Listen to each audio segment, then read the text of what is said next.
Welcome to Movie Oubliette, the film review podcast for movies that most people have mercifully forgotten. I'm Dan. And I'm Conrad, and in each episode, we drag a forsaken film out of the oubliette, Discuss it and judge it to decide whether it should be set free or whether it should be thrown back and consigned to oblivion forever.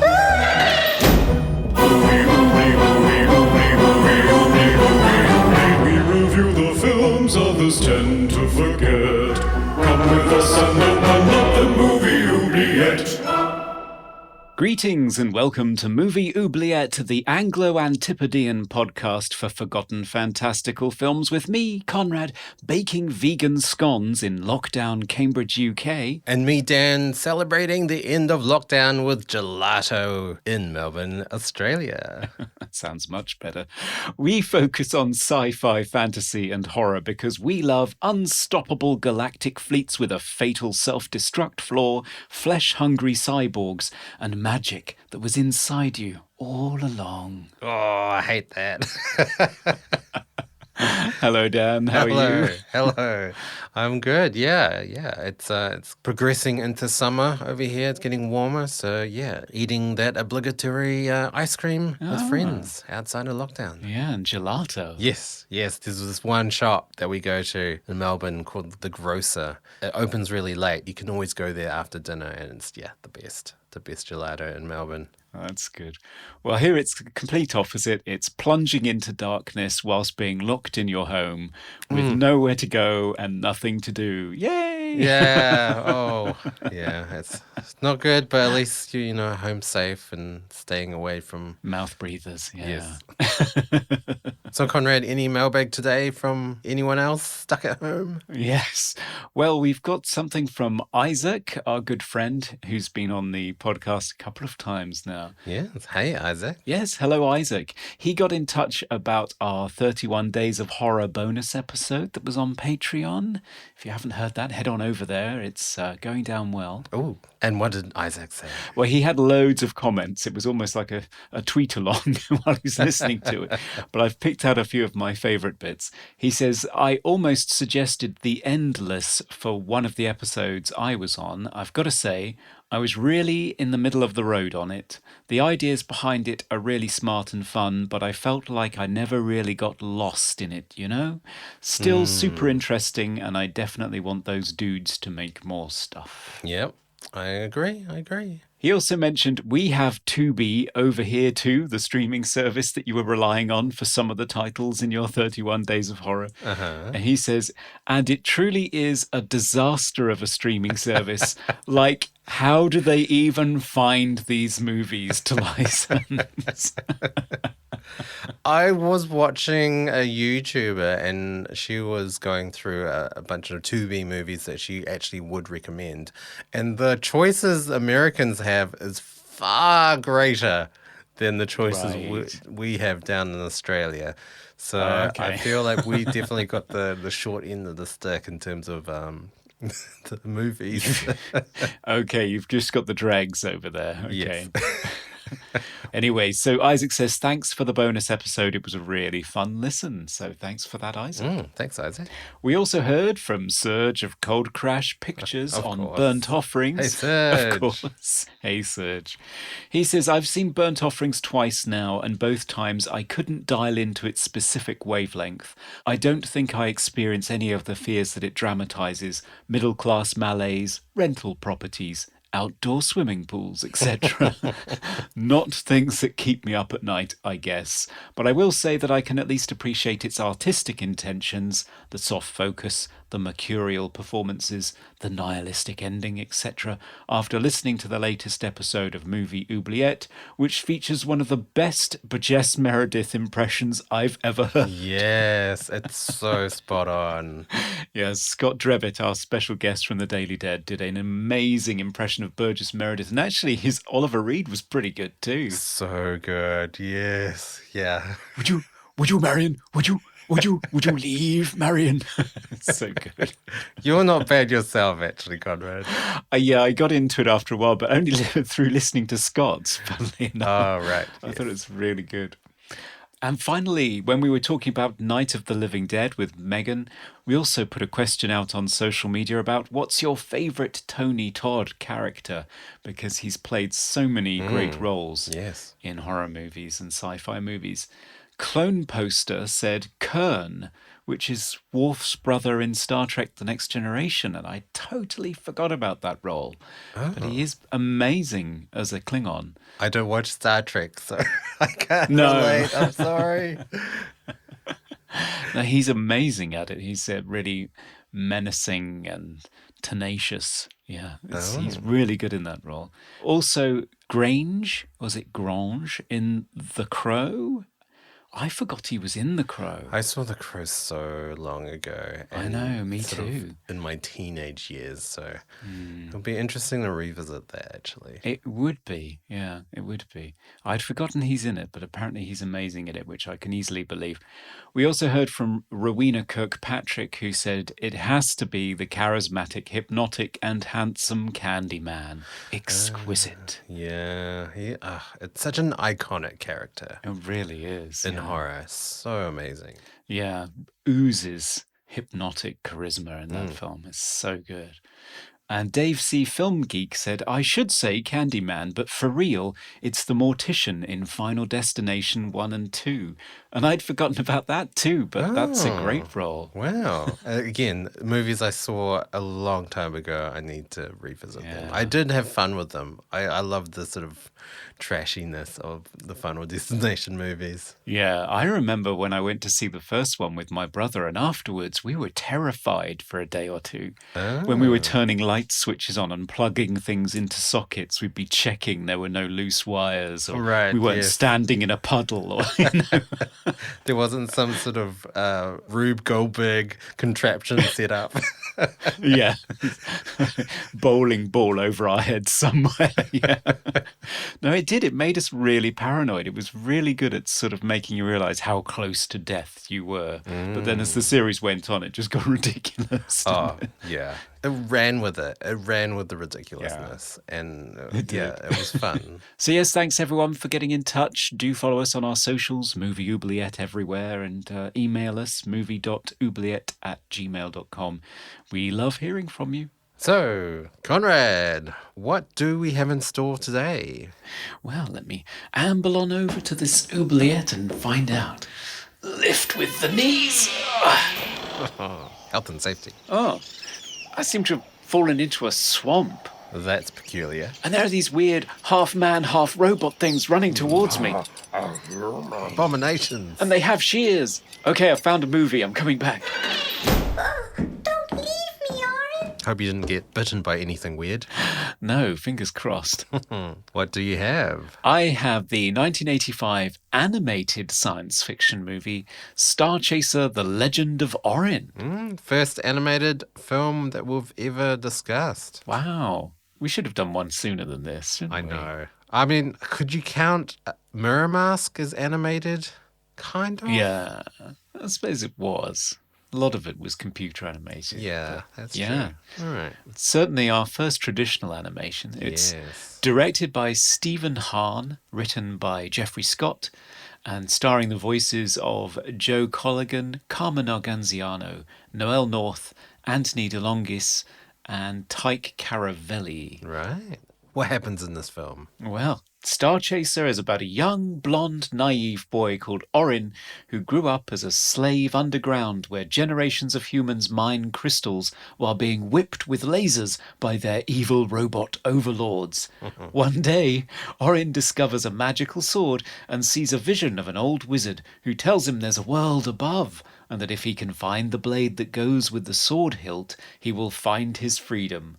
Leaving his blind little brother behind, he sets off with his girlfriend Ilan, who's throttled to death within minutes by the evil Zygon, leader of a robot army that intends to enslave the universe.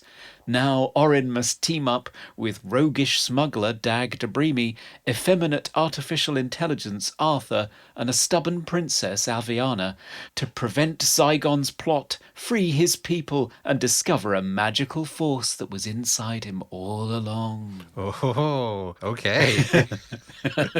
Doesn't sound like a kid's film.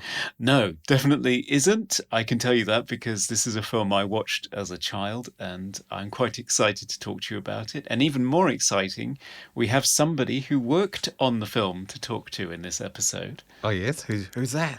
It's the composer, Andrew Belling. So, yes, stay tuned for an interview with Andrew Belling towards the end of this episode. Woohoo.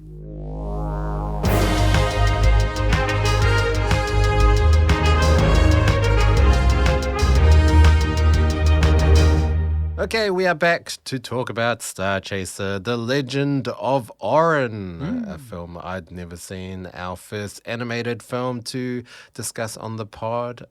Conrad, I have to say, the start of the film was a bit of a downer. Yeah, it definitely lays out its dark credentials right at the very beginning, doesn't it? Because within 3 minutes, we see a person in Mind World die in a cave collapse. 4 minutes later, the main female character, we think, Ilan's grandfather, is whipped to death by evil robots. And then Ilan herself, our main character's girlfriend, is throttled to death by the villain Zygon while Orin watches. Yes. So that's a bit of a slap in the face for the first 15 minutes, isn't it? And he almost loses all hope as well, as he's trapped in this cave that has collapsed and he's only got a drill, and then he drops the drill. Yeah. Yeah, he's besieged by leeches. And then even when he gets into the outside world, he's attacked by these vicious cyborg robot monsters who want to harvest his flesh to replenish themselves. It's pretty gruesome. Oh, those mandroids are terrifying. Yeah. Like, I can imagine every child watching this movie when it came out would have been scarred for life. Those mandroids are horrifying to look at because they've got their organs showing. They're half man, half robot. Oh, I know. Yeah. And just the thought of being tied up and carved up, and they're arguing over who gets his teeth and things. It's nasty. yes, yes. It's visually very David Cronenberg, I think. Oh, yeah. Yeah. Yeah, it is. It is. And there's that grisly last shot after all the other mandroids have been killed, where the one that's left is seen slowly advancing on the bodies of his friends with a grin on his face, snapping together a pair of shears, thinking, now's my chance. No. Oh, so gruesome. Yeah. I mean, we have to, of course, talk about the fact that this movie is very influenced, inspired, or even blatant ripoff of Star Wars. Just slightly. Yeah, so most of the characters you can compare with characters in Star Wars. You have the callow youth who comes from a manual labor kind of life, dreaming of another world, who has a sword that's magical and glows when he uses it occasionally. Yes. And then you have the character that he meets once he escapes, who rescues him from the mandroids, Dag Dabrimi, who is a smuggler with a roguish charm. Yeah, and also a sexual predator. Yeah, and the ship's computer, Arthur, is this prissy, effeminate, British-voiced character who's more concerned about indignities that he's suffering.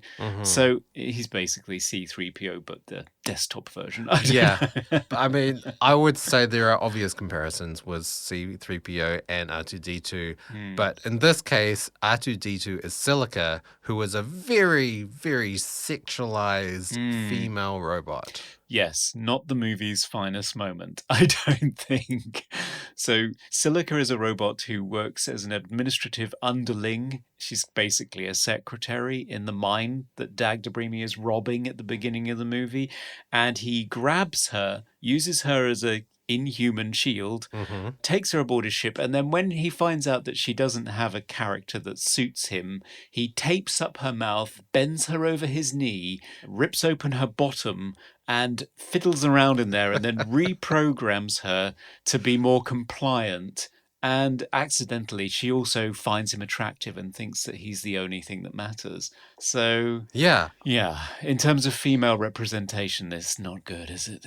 Yeah, she's complaining the entire time, and as soon as she's reprogrammed, she's like, "Hey, Yeah. has anyone told you you're awfully cute for a meat body?" It's just like, whoa, what?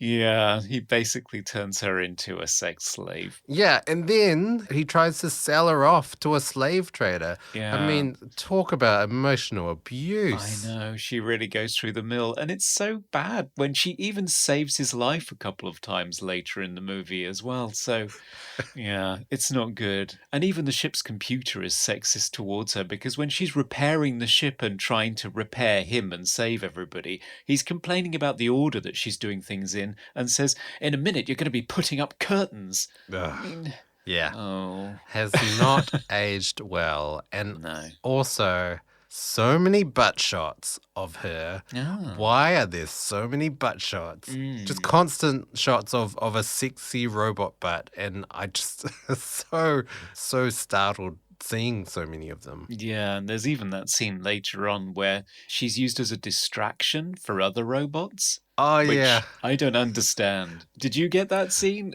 Yeah, I mean, do robots have sex with each other? I mean, the fact that she is even a gendered robot and she is given an administration role, it just, what? Why? Yeah. Another thing I found, I guess it hasn't dated so well, is a lot of the villains or the baddies in this movie are ethnic.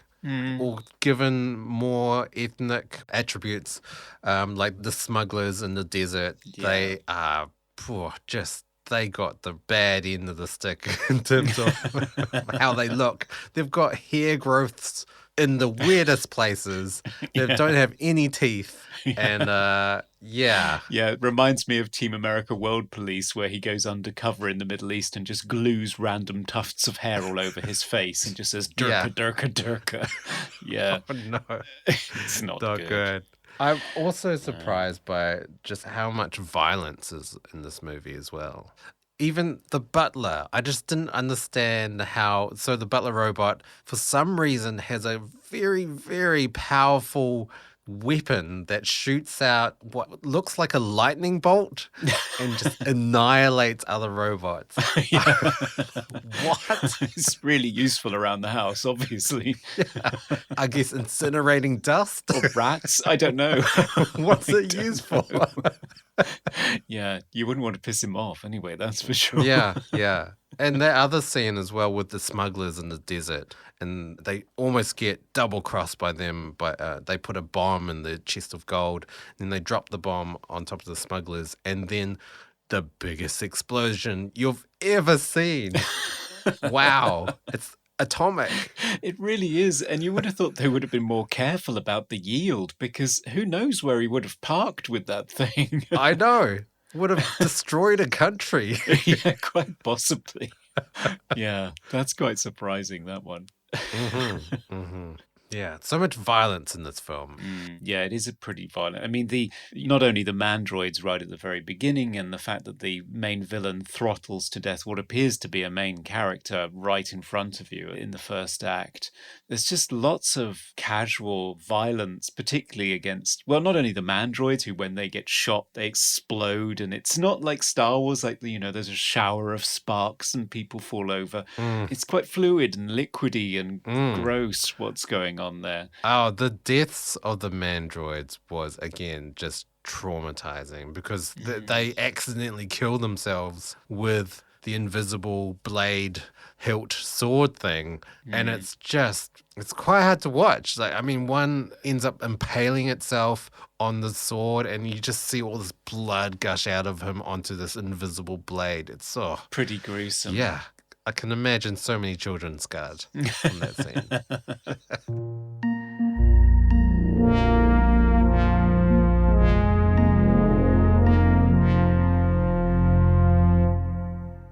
While we're talking about the sword, did you figure out how the sword works? Yeah, I don't know because you would assume because he finds it first and it's a normal sword. Yeah. So it's got a metal blade, and you would assume when it disappears, it would act as a metal sword. But he somehow manages to slice through solid metal doors with it. And Yeah. it looks like a lightsaber going through a door, like an energy force slicing or melting a door, not a metal sword. So I was very confused. Yeah, it's some sort of magical sword where the power comes from him.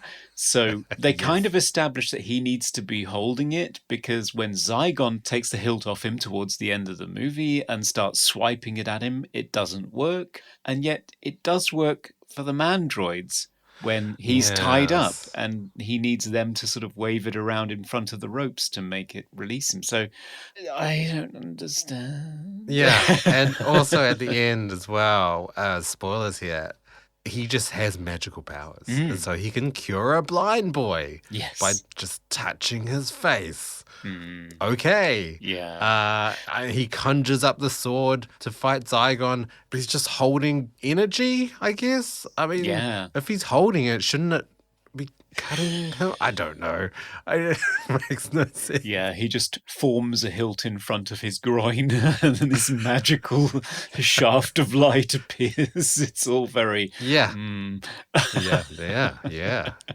And then later on, he's offered the chance to become one of the Kakan, one of these non-corporeal magical figures. So sometimes they can just appear and glow around the edges like dead Jedi, strangely enough.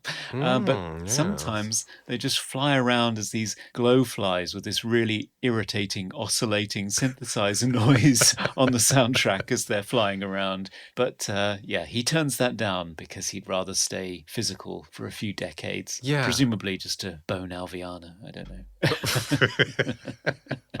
Well, I guess that sexual repression from being underground for so long, Yeah.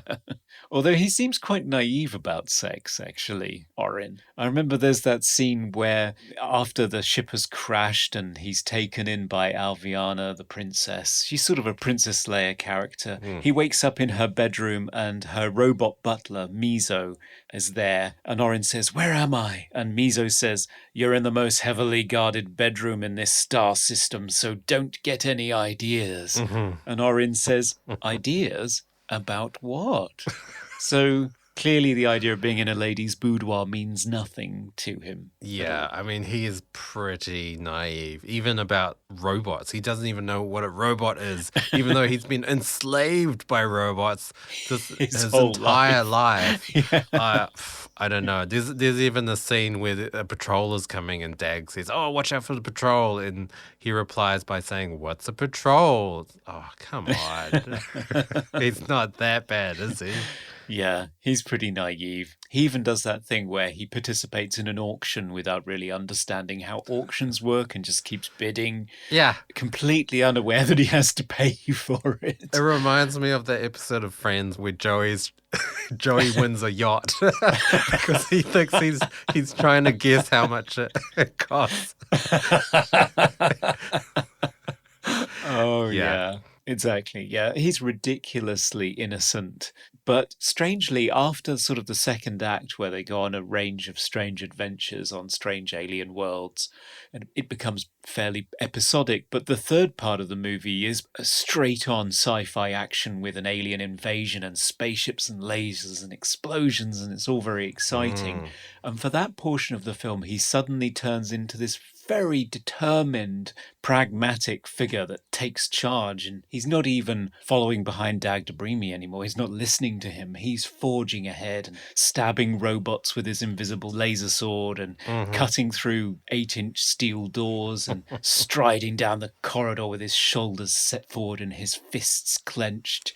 He's a completely different guy in Act 3. Yeah, I did find him a little bit insufferable as a character because of how just completely completely ignorant he was about everything. And just the fact that he doesn't really do a whole lot. I mean, he does activate the sword and he gets out of tricky situations with that. But apart from that, he's not a very smart cookie. No, he's not. Everything seems to happen by accident.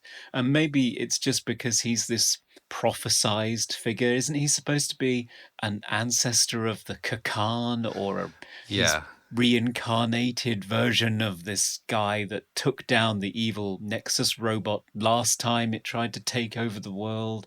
But I don't really know how that works because they kind of gloss over the history of this world. Yeah, I did like that twist, though. I mean, the two twists, I guess. The fact that Zygon is actually a robot. Yes. And the other twist that he was Nexus.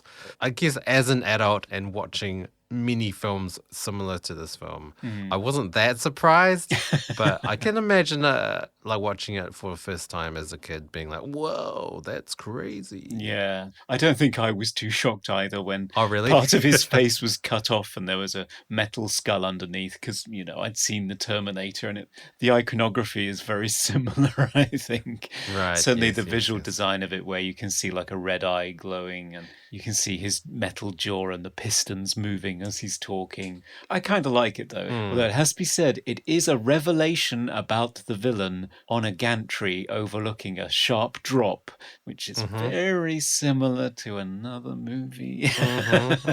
Yeah, I mean, even a lot of the starship battles are very similar to Yeah. Star Wars. The one in the canyon. Oh, come on. Yeah. It's exactly like Star Wars. It is. There's a few things plot-wise in this film that it's just like, oh, wow, that's very convenient. So one of them is when Orin just accidentally ejects the entire troop of robot soldiers into space. I mean, that's very convenient. Yeah. And just helps them out a lot, but just by accidentally leaning on the button. Yeah. Yeah. I know. The other sort of very convenient moment in the film is when the Firefly, Starfly entity thing knows the right button to push. I don't even know why that button exists. That button, once pushed, self-destructs the entire fleet Yes. of starships. Like, why? Yeah, it's a very sensible thing to have, and your invasion force is a destroy all button, and it doesn't even say "Are you sure?" Nothing. It just all goes up in Yeah. smoke. Yeah, it's amazing. just push it, and then beep, beep, beep. Everything's Boom. gone. All gone. Yeah. I kind of felt for Zygon at that point. It's like, oh, your plans are not going to plan at all. No, he does get pretty pissed off at that point. I mean, he's a pretty good heavy, I think. He cuts an imposing figure. It's very muscular. I mean, he's quite a Saturday morning cartoon kind Yes. of guy, though, Oh. must be said. If he wasn't He-Man, he would fit right in. Yeah. He's got the outfit going. He's barely wearing clothes, really. I would love to see a live-action version of this movie because he would look ridiculous as a villain. Yeah, I'm not sure which actor would take that on. But yeah, I do like all of his speechifying, though, and his hatred of organic life and how he's desperate to destroy everything and have a world that's totally robots all the way. I think, you know, it's an interesting perspective to take. And it's kind of funny that he's just being foiled by those pesky kids every time he tries yeah. to do it. Yeah, Orin just accidentally just leaning on a button. Yeah. Now it's time for random trivia. So, Conrad, I normally do trivia, but I believe you have something today. What morsel of interesting information about this film have you conjured up from your magical hilt today? Yes, so strangely enough, Geoffrey Scott, who wrote the screenplay for Starchaser, The Legend of Orin, does have close ties with 3D, which this film was animated in. 3D, 70mm, believe it or not. Pretty ambitious for 1985. His father, Norman Maurer, I'm not sure if I'm pronouncing that right, was one of the two pioneers of 3D comic books, where they used to have the red and green glasses. Yeah. Yeah, so it was him and his partner Joe Kubert who created the very, very first 3D comic book. And then his son ended up writing the screenplay for the very first 3D cartoon feature film. So there you go. Ah, wow, wow. I mean, was this film? Did you have to wear the blue and red glasses to watch this film? If it was 1985, I guess you would have done, because I think everything in those days used that approach. Yeah. I always found them really hard to watch, and you would take them off afterwards, and everything looked blue or red, which was odd. Yeah. I don't like 3D movies. Do you get on with them? No. Even now, I don't get on with I them. mean, I have glasses, so putting a pair of glasses on top of glasses does not really work. So, Yeah. That's our trivia. yay. So the visual style of this movie, Stephen Hahn owned a animation outfit in South Korea, because a lot of the time all of these Saturday morning cartoons, they may have been designed, voiced, scripted and produced in the US, but they would be shipped out to South Korea for all of the grunt work, so they had these low paid workers who were doing all of the frames. And he was involved in loads of iconic Saturday morning stuff that you may recognize. So Alvin and the Chipmunks, the Star Wars Droids series, the Care Bears, the real Ghostbusters. They were involved in churning out a lot of that stuff. So it's not surprising that some of the character animation in this movie looks fairly similar to your average Saturday morning cartoon. Yes, 100%. I compared it a lot to some of the Miyazaki films that actually came out around about the same time in the mid-80s, like some of his early films. It's totally different, completely different style. This really does have that He-Man Thundercats look to it. Yeah. And there were sort of scenes that I thought maybe it's to do with the fact that this was animated to be as a 3D movie, but some of the facial expressions looked a bit kind of warpy in places. Well, I think Stephen Hahn said that they never used rotoscoping for the character animations. So, yeah, some of the character animations do still have that warping. But the thing that I really love is that the spaceships don't. A lot of the time, you would have spaceships do flybys and maneuvering in Saturday morning cartoons, and they would all bend and change shape and look a bit crap. Whereas in this movie, the perspective on all of the spaceships is pinpoint perfect, and that's because it's all computer assisted animation,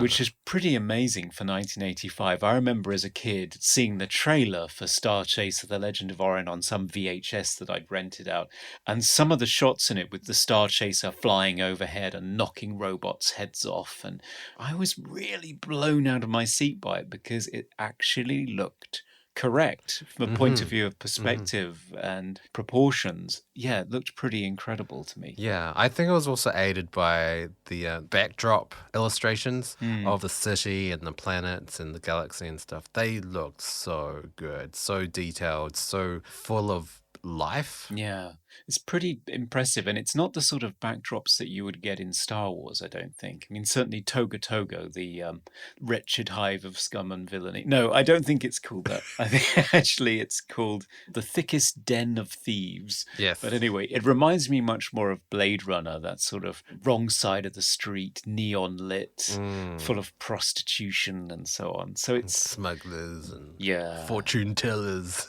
dodgy fortune tellers. Yeah. And I think it's all inspired because Blade Runner, of course, Ridley Scott was inspired by the science fiction magazine Heavy Metal, which appeared around the same time as Star Wars, 1977. And I think it's still going now.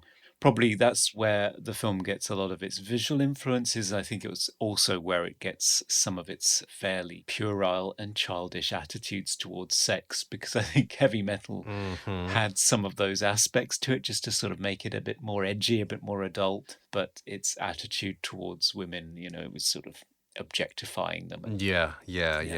I did appreciate the adult themes of this film, or at least themes not really for children, because as a man-child that will never grow up, I will forever be watching animated movies, and I'm always kind of seeking out animated movies for adults. And apart from, some of the very dated portrayals of females, I guess.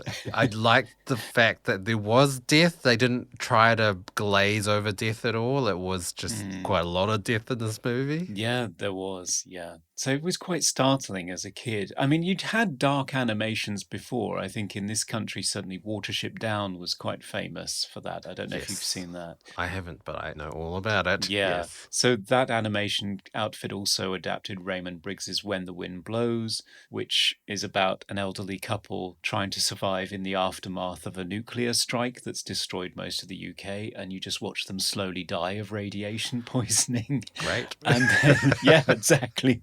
And then you have things like Plague Dogs, which I think is the follow-up to Watership Down, and that is all about scientific experiments on animals and cruelty to animals, and it's full of death and blood and nastiness.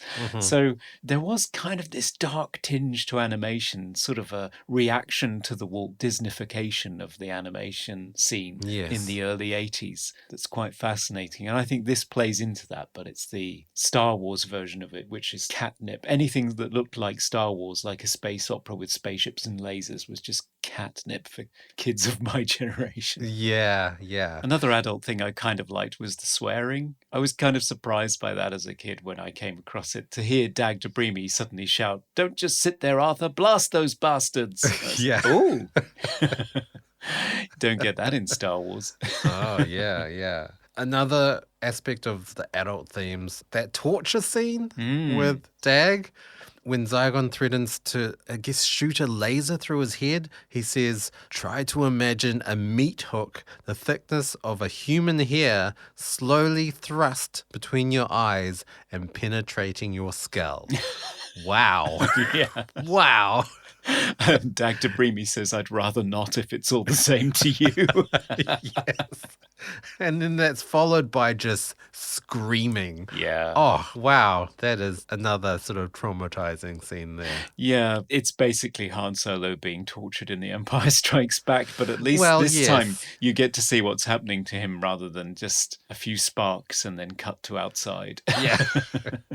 Yeah. Another similarity to Star Wars, but it wasn't a Star Wars movie that had come out yet.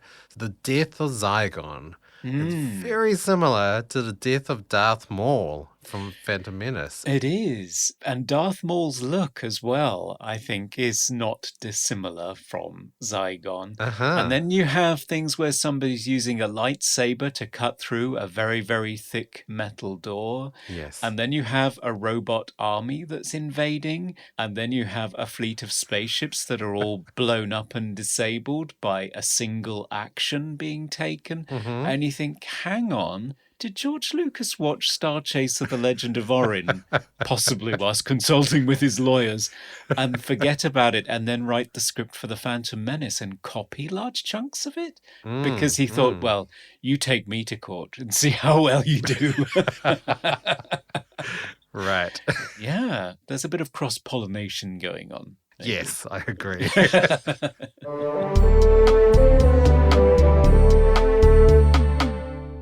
Our special guest today is an artist who's worked in every musical capacity you can imagine. As a songwriter, arranger, producer, conductor and composer, collaborating with stars from Frank Sinatra to the Sherman Brothers. And he's also the composer of the score for an animated sci-fi film I remember fondly from my childhood that marks its 35th anniversary this year, Starchaser, The Legend of Orin. A very warm welcome to Andrew Belling. Hello, sir. Hello there. Hello. Hey, that's great. It's wonderful to speak with you. How did you get involved in Starchaser, The Legend of Orin? What was the beginning of the story for you? Actually, a couple of the people that had worked on Ralph Bakshi's Wizards 10 years later moved over, and they were working on the company for Starchaser and recommended me. And I think that's how I got my first meeting with Steve Hahn and the gang at Starchaser. Was there anything in particular about the project that attracted you to it? It's very strange. For a guy that scored two relatively iconic animated movies, I was never much of a fan of animation in a feature. Right. But it seems my life has been tied to it. I did a series for Disney called Sing Me a Story that involved all of the Silly Symphony cartoons. So I can never step too far away from animation, no matter how hard I try. So I went into the offices of Starchaser I believe they were in Hollywood. They were nice people, and they're talking about this giant sci-fi thing, and it's going to be this, it's going to be that, blah, blah, blah. And would you like to see how it's done? And I said, yes, thinking, well, I've seen pen and ink, and because this is back in the old days when they were actually doing pen and ink on cells, and then they paint them and do all that stuff. And they took me into this room, and it had a computer. This is 1985 version of a computer. Right. And there were 2 plotters on a desk. Those big things that architects use with the arms with a pen on them, and then they'd draw whatever. That's back in the old days. Right. So they had 2 plotters. And both plotters were drawing a spaceship. And I looked at them and I kind of went, they're slightly different. One is slightly different from the other. And they said, well, we're doing this in 3D. That's the left eye, and this is the right eye. Wow. And so a lot of the spaceships, the things with hard, straight edges in the film, were actually physically drawn like that. And then the humans, I think, were done more by hand, directly by hand, to get all that right. It was fascinating to watch this happen. And they said this is going to be the first 3D animated feature ever done. Wow. I mean, shorter subjects had been done in 3D, but this will be the first 3D animated feature. I thought, well, that's cute. It's a cute little cartoon.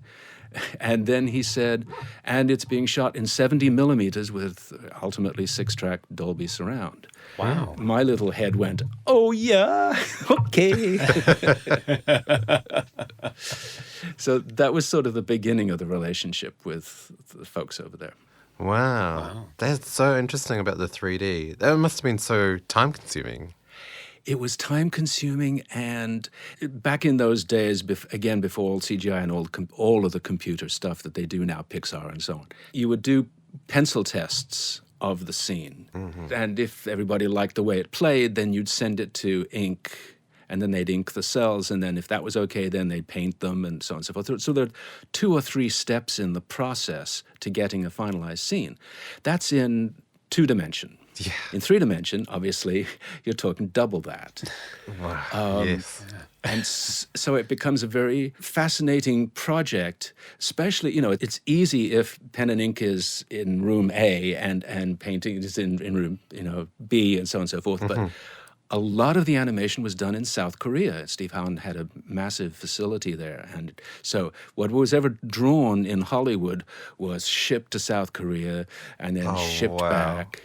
And I guess this happened a lot in animation. Sometimes what you did as a pencil test, by the time it became ink, it was slightly different in timing. Uh-huh. So this came up to be, the nightmare when you're scoring, because when you score a film, you're scoring it, you want to hit certain things and be exactly accurate when they happen and all that. And I had learned very much to do that from Ralph Bakshi, because Wizards was one of these strange, bizarre films that constantly changed on a dime. You were suddenly here, then suddenly you were there, and it was a completely different mood and all the rest of that stuff. So writing the score for that, I would work with what they call a final cut, which the word final had no business being in there. Right. And when it would come time to scoring, to picture, scenes were frames shorter or frames longer. Yeah, so sure. hitting all the spots that you wanted to hit became kind of it was a game, really. And, people say to me, oh, Andy, you're so patient. You're so easy to get along with. You don't get crazy. And I was like, I'm remembering some of those recording sessions. I think I grew hair back because I sure tore out a lot. Crazy. Yeah, I was wondering about the process of animation and scoring animation, especially back then. Like, would you get a pencil version, and then you would score that, and then they would put that in the cut, and then they would send you the final cut, and then you would have to re-time things, re-score things around that? Is that how it works? There was the process when they'd send me a pencil test of a scene, and I would check out all the timings and make sure I had those. I would write the piece that would go there, and Wizards and Starchaser are two completely different scores. One of the reasons doing Starchaser was because it gave me the chance to work with a huge symphony orchestra, and Wizards was mostly electronic with a couple of instruments in there. So before I would record anything, I would get a couple of different versions of the scene and retime things. And I would always ask, before I go in the studio, I would say, is this the final cut, right? And they go, yeah. Sometimes it was. Yeah. So then were you recording to picture? Were you watching? Yes. You were, okay. Yeah. And would that be like a final animation or just a pencil test still? It's 35 years, and I've finally been able to uncross my fingers because that's how I go into a session. Right. It's pretty close. At that point, it's pretty close. But then again, sometimes they made changes, and sometimes it was easy to do. And that happens in most features. You'll be on the soundstage recording with the orchestra, and the director will say, "Oh, no, I wanted you to hit when the door closes as opposed to when the door opens," or whatever it was. And, my inner voice said, why didn't you tell me that when I was writing? My outer voice said, oh, sure, no problem. We'll solve that. So you just run down to the stage and tell everyone to cross out bar 35, yes. that kind of thing. Yes. Yeah. Okay. Yes. So you mentioned that you were working with a large orchestra. Is it true that it was the London Symphony Orchestra? Is that right? Yes, it was. That all came about because of my first couple of meetings with Steve Hahn, who's the producer, an amazing guy, fascinating man. And as I usually would do with a film, I say, okay, what do you hear? What do you want to hear with this? And he was very straight ahead, and he said two words to me, John Williams. Right.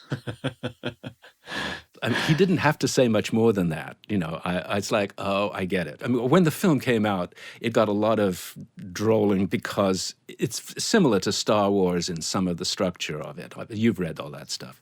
So I wanted to do as much John Williams as I could without overdoing it and making people say, and even the composer copied John Williams, blah, blah, blah. So I tried to do what I could with it. It was odd because it was a strange time in my life. I was turning 40. And this was the first time I had the opportunity to work on a score this size, to work with an orchestra this size, which I'd always wanted to. And I'd done, cheaper films, And so this was a great opportunity to do that. It was such a great opportunity that I have to admit, I made absolutely no money on this film because they gave me a budget, and that budget went to 90 musicians from the London Symphony Orchestra. The recording studio in London, I think we recorded in 2 days with a full orchestra and then 1 day with a smaller orchestra. Flying to London, staying in London, all of that stuff came out of my budget. And so at the end, when it was like time to pay the composer, there was nothing left. Wow. It was a gamble I took because it was a chance to do what I've always wanted to do, is stand up and conduct an orchestra in a score. And they were the London Symphony, for God's sakes. It was John Williams' orchestra. When it came time to putting it on the film, they couldn't use the words London Symphony. They had to do London Studio Symphony because I think there was a copyright with Deutsche Grammophon, or I think that was their label that they were on. Okay. So that's why that's on there. Yes, I wondered about that. Do you remember which studio you were in? I am pretty sure it was Air London. I think so. I don't remember exactly. Yeah. But it was huge. I'd done the entire score myself. A lot of composers write a score for a film and they hand it off to their orchestrator.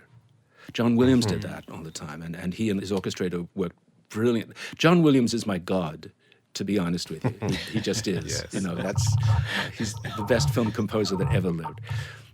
And even John does that. He would do a score as like 4 lines, strings, woodwinds, percussion, whatever, and do that and then hand it off to his orchestrator, and his orchestrator would write every single note that was played by every single person in that room. And I didn't have the money to hire an orchestrator after I paid for this huge orchestra and studio and all the rest of this stuff. So I orchestrated the entire thing myself. I studied how to do it. I'd learned how to do it. But when it came to actually writing down the notes, there's a lot of notes in this thing. You know, there's Sure. there's just a lot of notes, and to keep it in the style, a lot of the great themes that John wrote were in 12/8. Right. You know, all that kind of stuff. So I had to do that, and I did that for my main title. Yes. Well, those are a lot of eighth notes or 16th notes to actually write. This is before I had a computer that did that. So every single one of those, So by hand. yeah, were done by hand. Nuts. Wow. Crazy. Crazy. For 90 musicians. Yes, yes. And every single, you know, one of them had his notes or whatever. It was bizarre. Wow. But it was fun. And again, it was saying, you know, this is your time of life to take this chance and do the work. You know, this is important. You have to do it.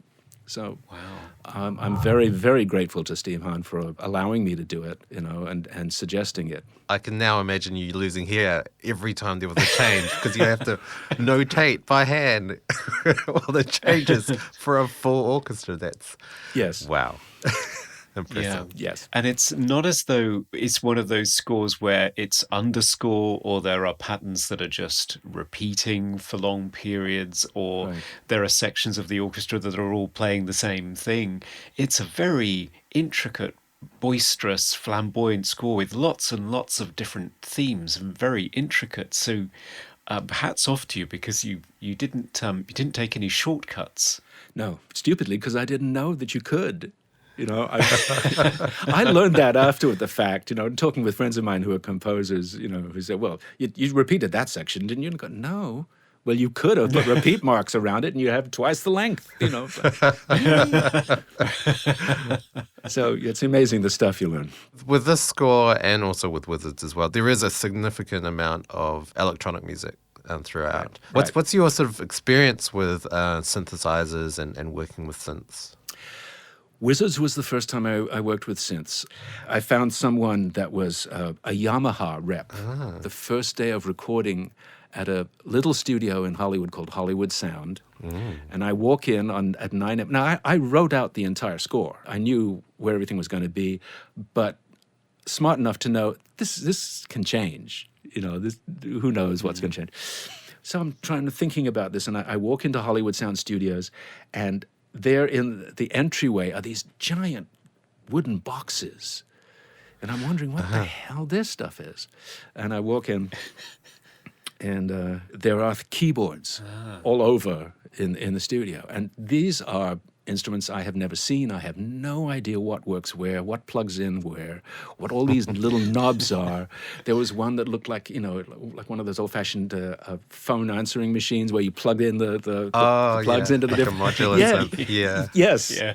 And it was stunning. You know, it was amazing. Thank God for Clark Spangler, who was my man. He was the man.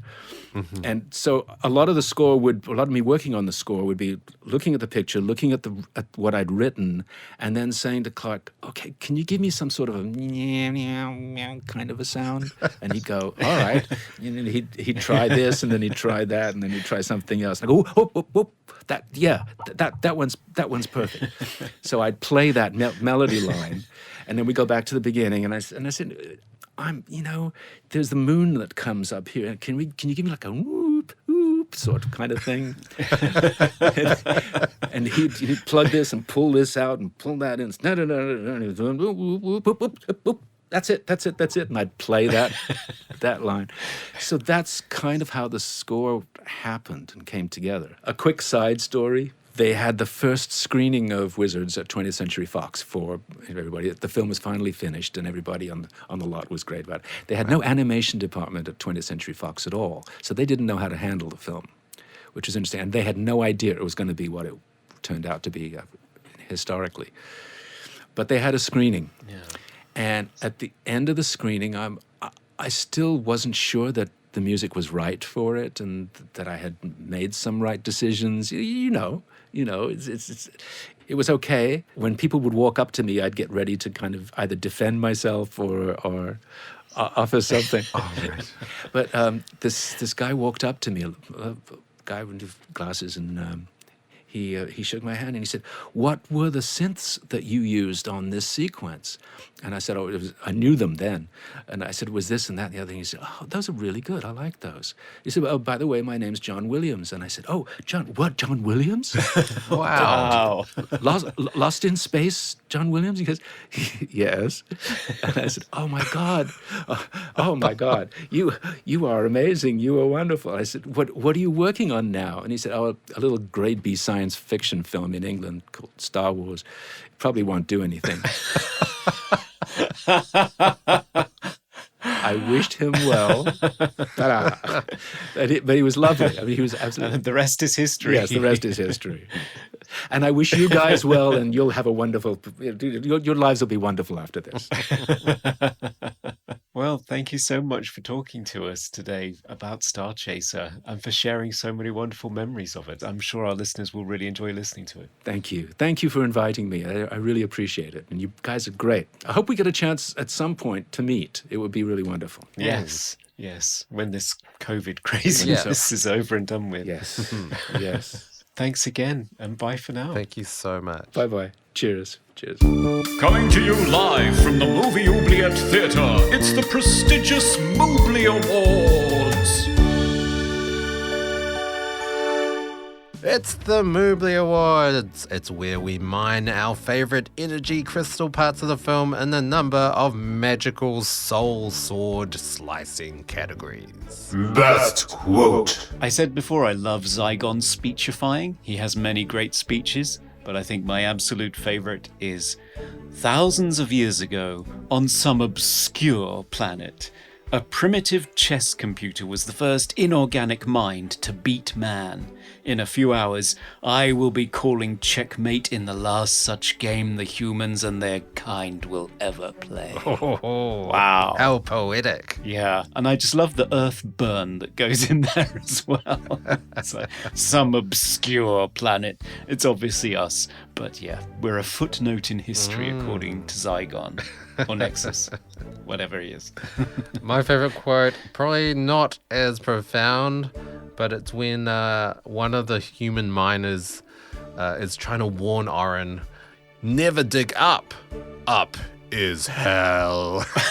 I mean, if I got told anything was hell, I would never do that. So, Yeah, well, they have all stuck to their guns and just carried on digging all these years and dying and being laser whipped to and death. never so questioned. That's what happens to you if you live in a media bubble, you see. Yeah, that's true.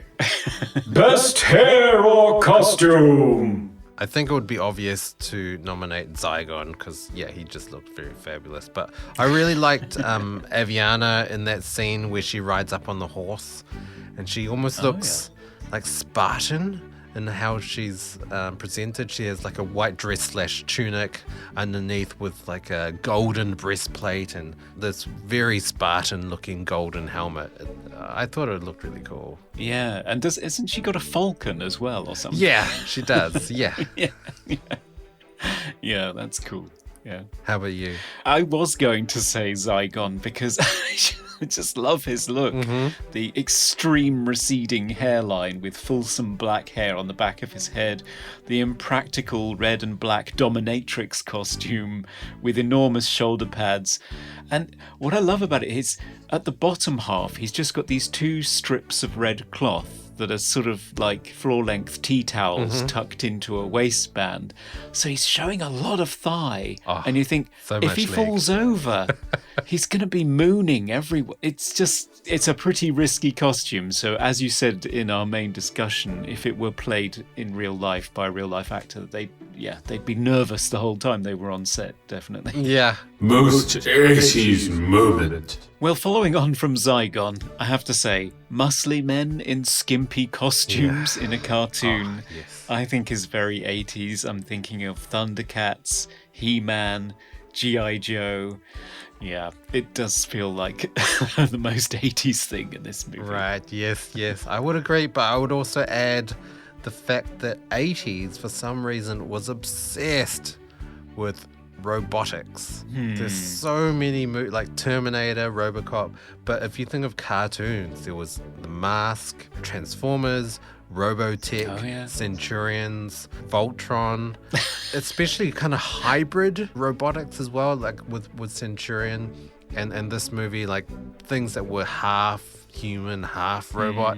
But yeah, very popular topic in the 80s. Yeah, we were really worried about robots taking over the world back then. No. Yeah. No mention of Yeah. viruses. No. No. Little did we know. Favorite scene? I guess the last big starship battle, indoor space battle, was interesting as well. The fact that they were sort of Yeah. inside a space station and flying around and destroying robots and stuff. Pretty action packed and a lot going on, a lot of explosions and 2 ships as well flying around and a tractor beam. Why not? Oh, yeah. Just throw in a tractor Got beam. to have a tractor beam. Yeah. How about you, Conrad? Favorite scene? Well, you've mentioned it already, actually. It's the scene where Orin accidentally shoulders a button and ejects a whole army into space. I just love that whole sequence. It's just really where they're sneaking around the flagship and they open a door and then they find a whole army with tanks and they just quickly close the door and then the army's shooting at the door and it's slowly heating up with the lasers heating and it's melting, and then they accidentally press the button and all of the guys just lift up in one group and they're all screaming, and then they float out and start hitting the windscreen of another ship that's behind them. I It's love that as well because it shows the other robots in that spaceship, just seeing these floating robots just slowly thud against the windscreen. It was so comical. It's great. Most cliche sci-fi moment. My favourite sci-fi cliche in this movie is using random scientific words to make things sound more science fiction-y Oh, yes. when they don't actually make sense. So, you know, saying it made the Kessel Run in 12 parsecs or whatever, and then you find out parsecs is a distance rather than a measure of time. That kind of fuck up. So in this movie, at one point, they refer to xenon warheads, which sounds impressive, and you know, and it's got an X in it, Yeah. xenon. Of course. But actually, xenon is a noble gas, so it's unlikely to be useful in weapons. It doesn't react to anything. Oh, right. So I think it's occasionally used as an anesthetic or something. It's not going to be very effective as a warhead. Uh-huh. So, Okay. but it's got an X in it. Xenon. Yeah, I mean, sci-fi, you have to put an X. Yeah, or a Z. One of the two. Both if you can. Yeah.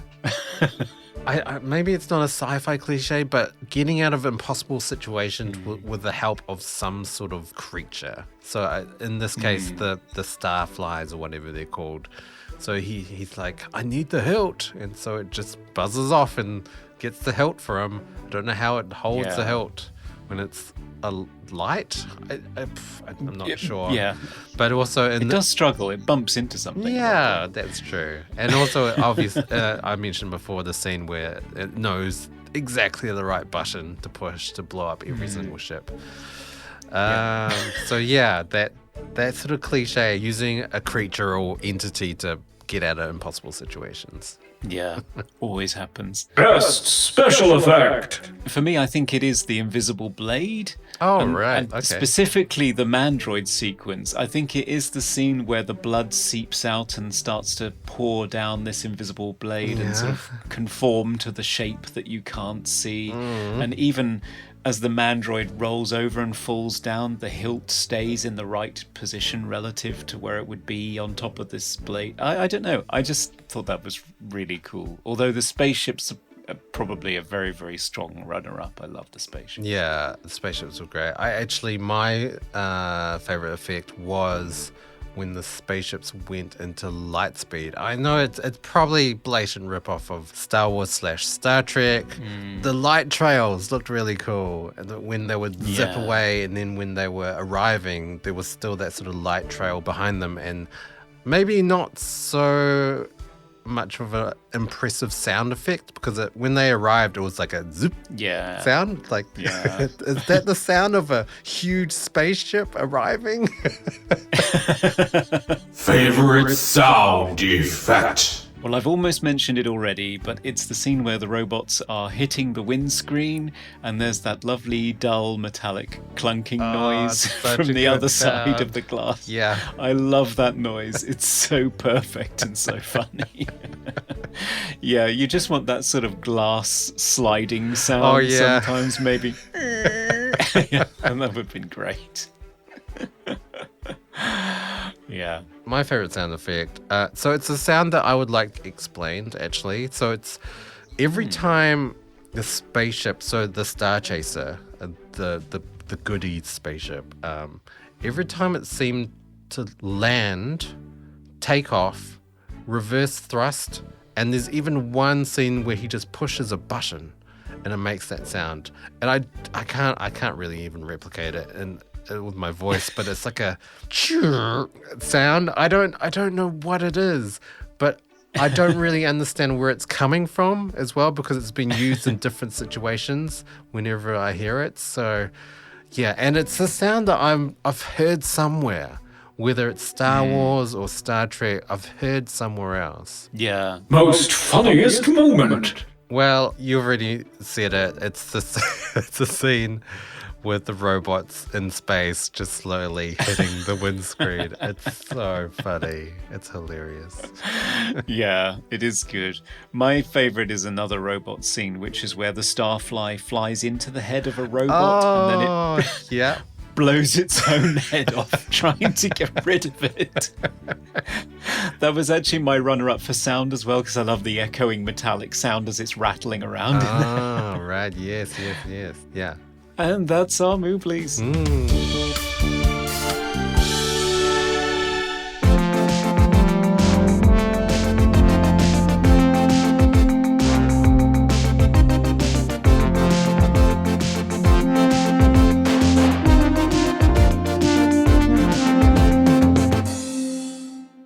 Oh, hey, it's final verdict time. Should Starchaser, the Legend of Orin, be freed, unleashed into the world to carry out its robotic galactic conquering endeavors, or should it be enslaved and whipped blind with a laser whip and thrown down into the depths of the deepest chasms of the oubliette?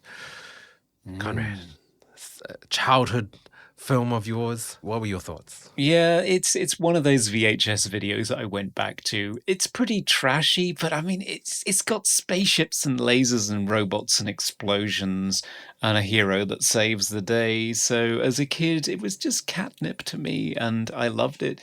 Looking back at it now, I think it's impressive visually.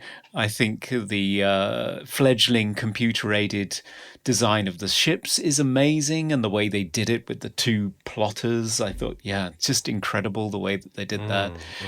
Certainly the third act of it is really exciting as a space adventure. Some of the aspects of it are not great when you look back at it. Certainly his treatment of race and female representation is not good.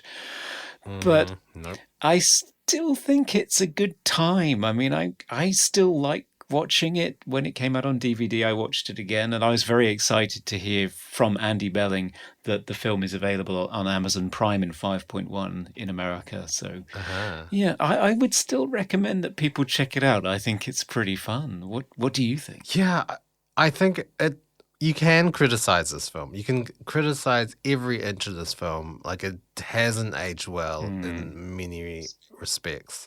And the fact that it is a ripoff of Star Wars is, it's a bit problematic. But if you kind of approach this film without Star Wars in mind and just watch it as an adventure, sci-fi, in space with robots and lasers and weird alien planets, it is a fun ride.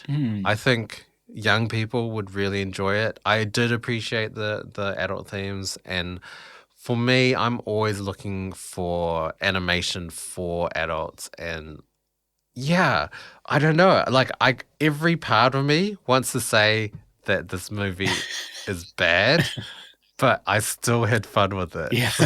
So I think I would actually release this film. Yay. Yeah, I mean, I think it's what we're looking for. It's a gem of a movie that it's fascinating. If you've never heard of it before and you didn't know it existed and you hadn't watched it before, I think it would surprise you in a lot of ways. And I think you'd get a lot out of it. So, yeah. And I do have to mention, I love the music. Yes. I love the funky synth stuff. I love the orchestral, Star Warsy-esque John Williams inspired music as well. I think it just sounds great. It does, yeah. I think our special guest, Andrew Belling, did a fantastic job with the score. So, and it was great to talk to him too. So, Yes. yeah. Okay. Release. Off you go. Find the blade. Fly. Oh, look at it going up into the stars. Speaking of stars and starry nights, it's coming towards that time, isn't it, Conrad? It is, yes. It's time for us to plan for our festive Christmas episode, which will be our last episode for the year. And what movie will we be doing? Well, we'll be going back to the 80s for a seasonal magical movie called One Magic Christmas. Oh, I've never seen this movie. I've never actually heard of it. No, it's a Disney movie that was made in 1985. It's an American-Canadian co-production, directed by Philip Borsos, or Borsos, I'm not sure how to pronounce it. And it stars Mary Steenburgen, Gary Basaraba, Harry Dean Stanton, Elizabeth Arnower, Elias Koteas, and a very, very young Sarah Polley in her first role. Ooh, is it going to be an 80s family good time, wholesome Christmas movie? Yeah, it's actually one that I remember quite distinctly because it's quite dark, actually. Oh. It's from Disney's famous dark period in the 80s when it was doing things like Watcher in the Woods and The Black Cauldron and Something Wicked This Way Comes. Yeah, so it's dark Disney. It's a bit of a family drama, but with some magic and angels sprinkled in. So, yeah, looking forward to sharing that one with you. Great. Can't wait to drink some eggnog and pour over it. Yeah, it's on Disney Plus if you want to watch along, people. So do get in touch and tell us what you think about the movie. If you've got any other ideas for Christmas movies that we should watch, we're Movie Oubliette on all socials, Facebook, Instagram and Twitter. And you can also send us a very long email if you would like at movie.oubliette@gmail.com. And if you'd like to sponsor us, head on over to Patreon, where for as little as $1 you can nominate movies that we can cover in future episodes. And for $5 you get access to all of our Brucey bonus exclusive extended material, including an extended version of our interview with Andrew Belling today. And the 31 Days of Horror episode that we talk about going through all the movies that I watched and whether I like them or not. It's great. Yes, it is. It's really good fun. I found it fascinating. And I didn't have to do any research for it, so I was really happy. You just had to sit back and relax. Yes. So, thanks everyone for joining us today. And look forward to Christmas. Yay! We're all stuck inside. Bye for now. Goodbye. Ooby, ooby, ooby, ooby.